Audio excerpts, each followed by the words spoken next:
I've been visiting Israel now for 52 years on many occasions. Israel changed. It changed a lot. There was always, of course, demands that I didn't agree with and actions that I didn't agree with. There was a movement for peace in Israel called Shalom Achav in the 1970s and 80s that I agreed with. The words in Hebrew mean peace now, not peace later, but peace now. And there were always important elements in Israel that didn't want peace now. They wanted settlements now. They wanted to delay things. But things changed in Israel. There is a difference of Shimon Peres and Yitzhak Rabin from Smotrich and Ben-Gvir and Netanyahu.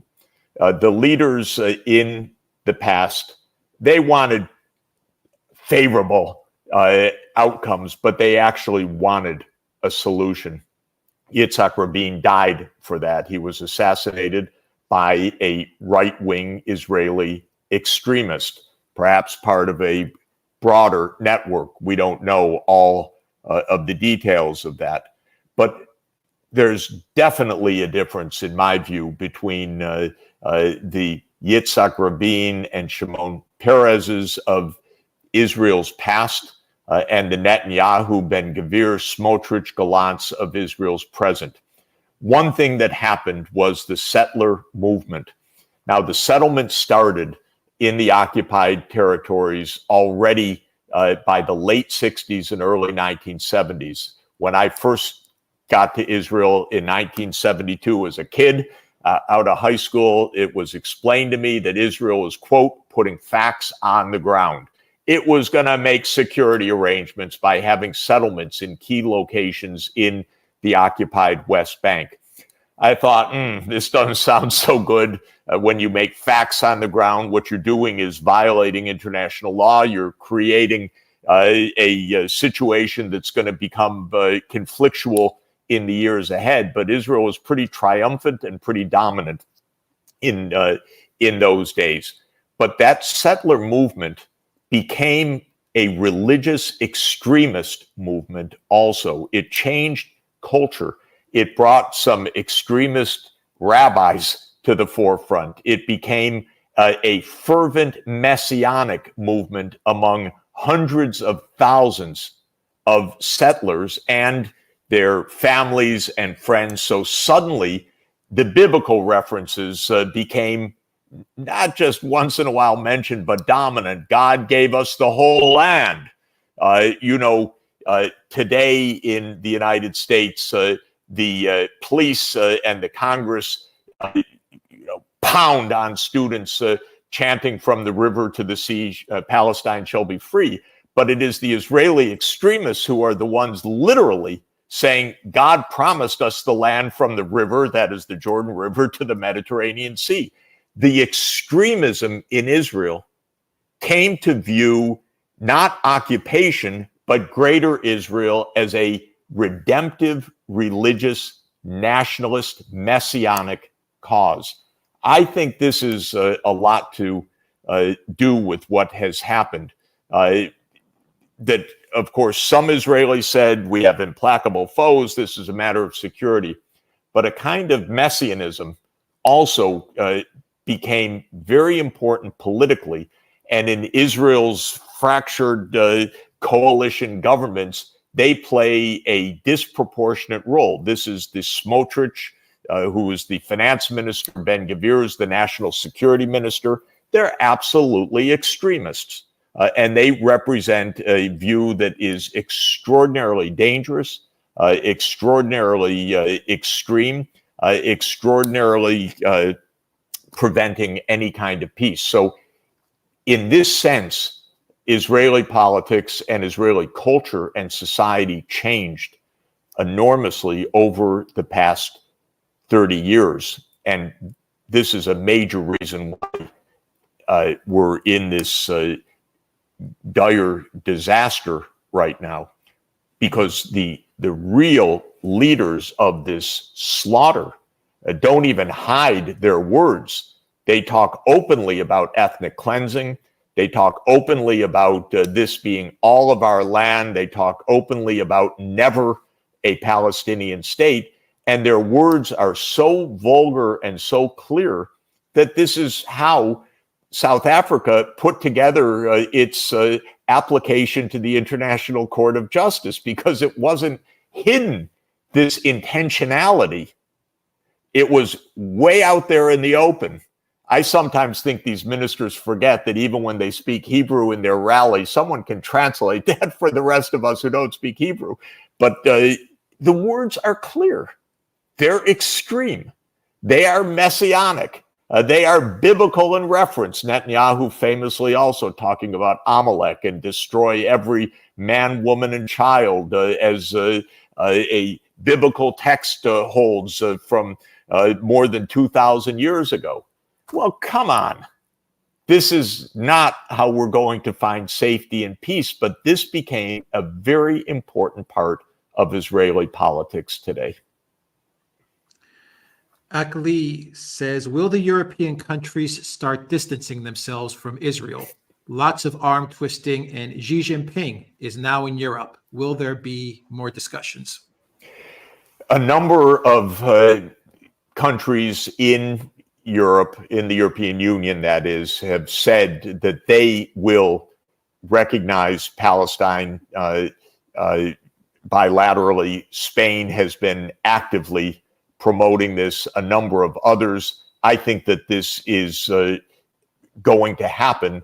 The EU has said, don't take actions outside of us. We'll keep everything together. The US, as usual, is trying to dominate EU politics, and does so to a shocking extent, again, to the EU's complete harm in the case of Ukraine. And here it tries to dictate policies to Europe that are definitely not in Europe's interest. But a number of European countries, Ireland and Spain and many others, are saying this can no longer wait. And notice very importantly, that France voted for immediate Palestinian membership in the United Nations in that vote.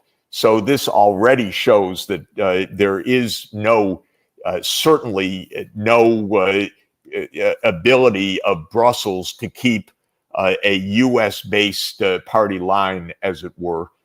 This is breaking because it's so outrageous. Lim says, to what extent is this fueled by the gas and oil in the West Bank and Gaza? Without Russian gas, the US and Europe have agreed and planned pipelines from Israel. I think it is probably true that every major crisis in the region for the last 100 years has had a bit of an oil and gas subtext. I don't think it's the main driver in this, but I don't think it's completely gone either. There's lots of gas in Gaza territory, in the Mediterranean, in what would be Palestinian economic waters. There are issues that date back now 40 years to where pipelines will land coming from the Caspian Sea. There's oil in the Golan Heights, where U.S. investors and Israeli investors played very dangerous games.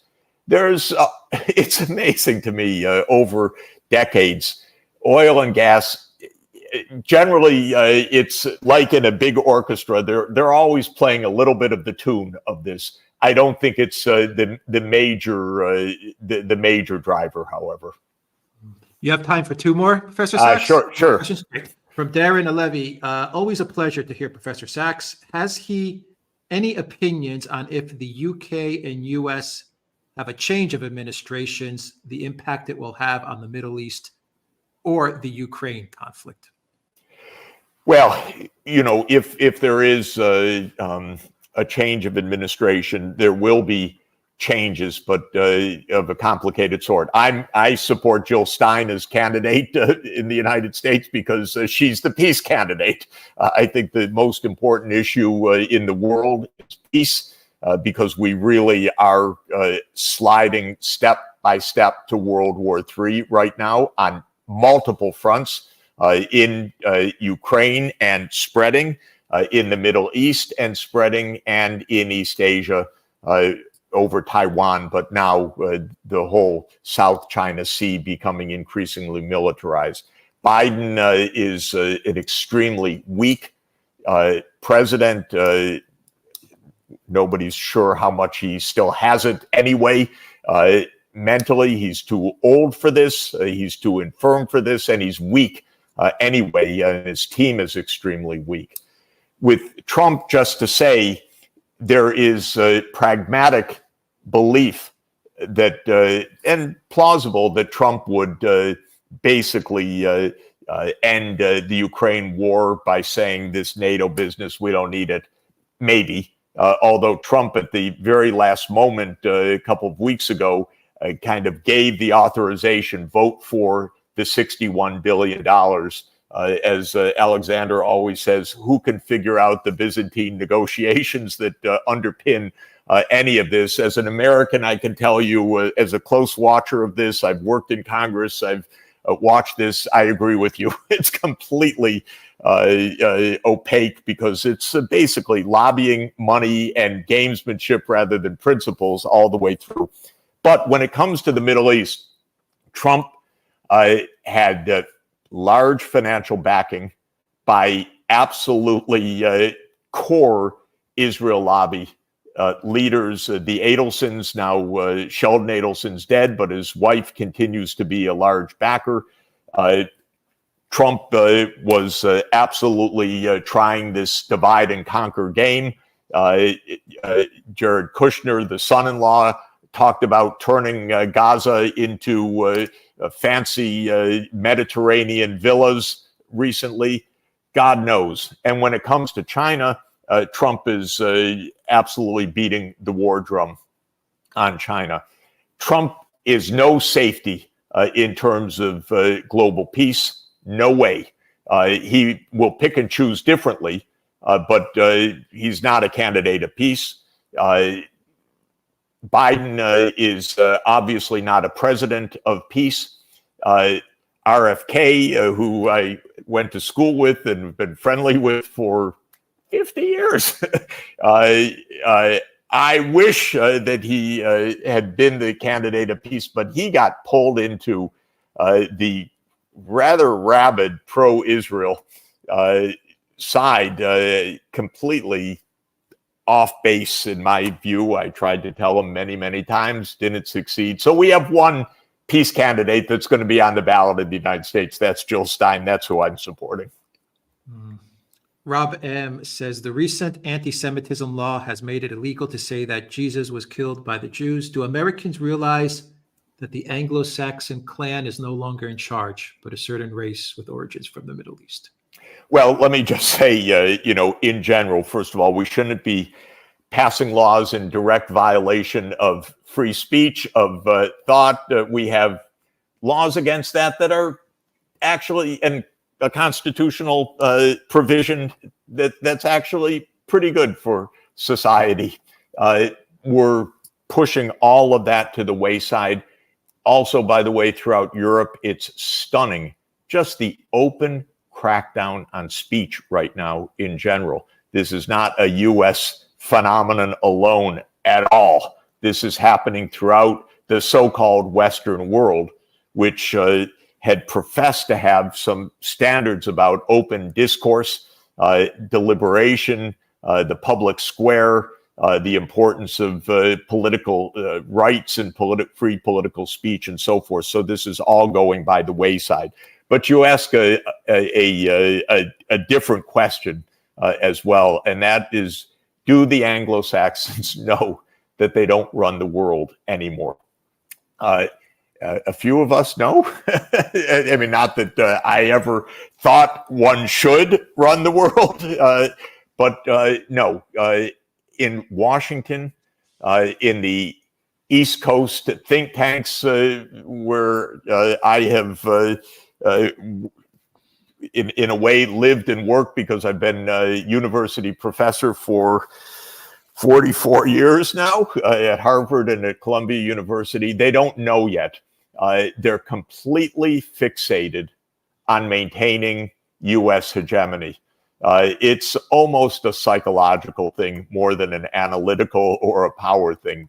There is a deep, deep psychological neurotic state, I would say, in the U.S. Oh my God, are we still in charge? Are we still the lead? Britain actually thinks it still runs the world through the U.S., I have to say. So Britain had this hegemonic aspiration going back maybe to Queen Elizabeth. I don't, not the recent one. I'm talking about the the original Queen Elizabeth, but really from 1800 to at least World War I, Britain ran a lot of the world, manipulated a lot of the world, controlled a lot of the world, dominated finance, dominated the military, dominated the telegraph, dominated the rails, built a lot of the world, ran an empire that was truly global in an unprecedented way. And the U.S.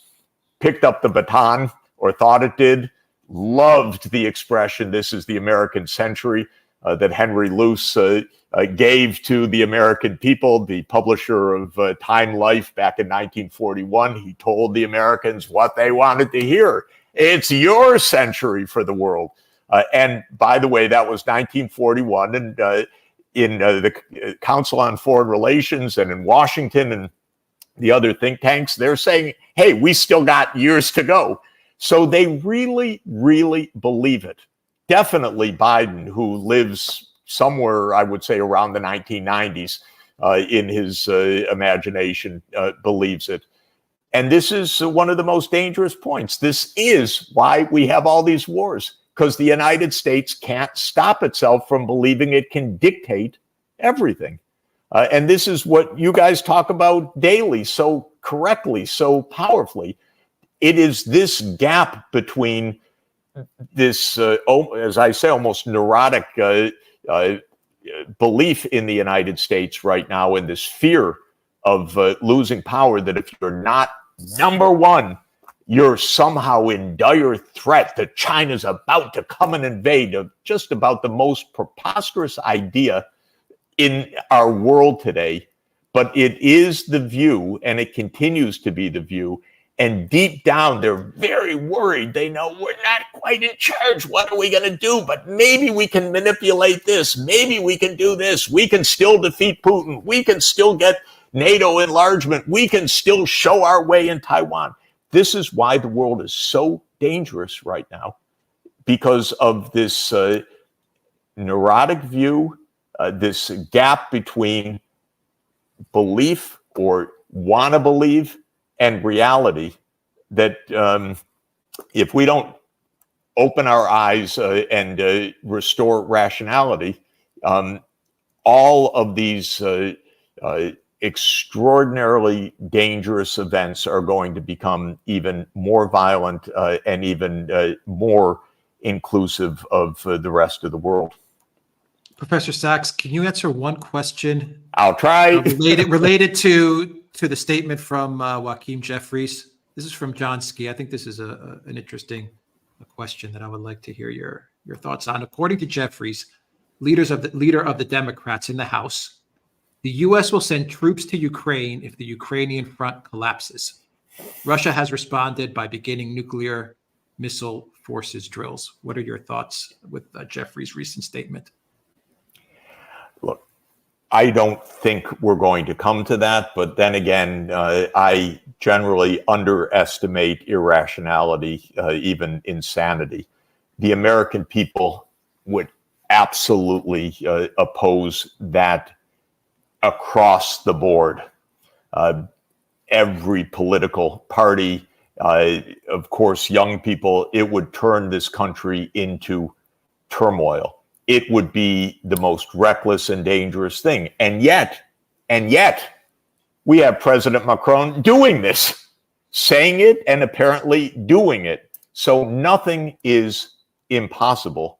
As stupid and dangerous and wrong-headed as it could possibly be. Nothing is impossible right now. And so this is why every single day I say to as many leaders as I can, negotiate now. Don't put this off. There are so many stupid, dangerous, explosive ideas lurking that you can't just wait and hope that it comes out okay.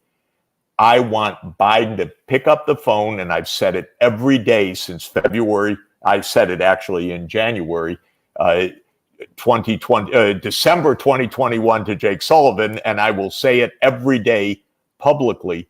Pick up the phone, call President Putin and say that whole idea about NATO and Ukraine was stupid. Let's make peace, because that could bring about peace in a day. Mr. Sachs, what happens to the euro if BRICS is able to create a currency to rival the euro or the US or the USD? Final question from Andres Bersits. Well, the BRICS process is happening. I support it, by the way, for a number of reasons, but it's going to take years. So this is not an imminent announcement from all I know. But the dominance of the US dollar, I believe, will decline markedly, even within a decade. Most of my colleagues disagree with me because macroeconomic history says there's a long, long historical tail to the role of, in other words, a long fading out of, say, the pound sterling and so forth. I think it's going to happen faster for geopolitical and technological reasons. If the U.S. and Europe insanely confiscate Russian assets, this will accelerate all of this dramatically. It's such a mind-bogglingly stupid, illegal, harebrained idea. I can't even describe all the things wrong with it, but this would also be extremely destructive of the international financial system as we have it right now. Suffice it to say, the renminbi will play a much larger role. There could well be if not a BRICS currency, a BRICS monetary arrangement, which gives a substantially increased role to several BRICS currencies. There could be a BRICS SDR kind of arrangement, even done perhaps more ambitiously than the SDR at the IMF. But it's going to take some time to happen.